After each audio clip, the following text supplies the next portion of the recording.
सावता महाराज मळ्यामध्ये बसले होते, देवाचं चिंतन करत होते, देवाचं स्मरण करत होते. देवाले म्हणले माझ्या मागं चोर लागलेत.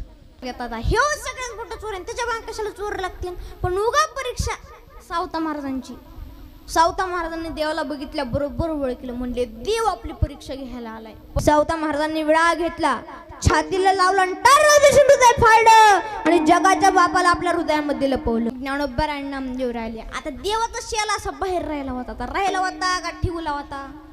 ठेवला होता. करामती बाबा आहे ना. मग आमच्या ज्ञानोबरायांनी बोट दाखव, नामदेव राय ते बघा देवाचा शेला. नामदेवरायांनी शेला बाहेर ओढला, देवाला बाहेर ओढलं. नामदेवरायांच्या डोळ्यात अश्रू आहेत. नामदेवराय म्हणले एवढी मोठी पृथ्वी, एवढा मोठे ब्रह्मांड, अशा अनंत ब्रह्मांडाच्या उदरात तो भगवान परमात्मा सावता महाराजांनी आपल्या हृदयामध्ये लपवला. धन्य त्याची माता, धन्य त्याचा पिता, धन्य त्याची माता, धन्य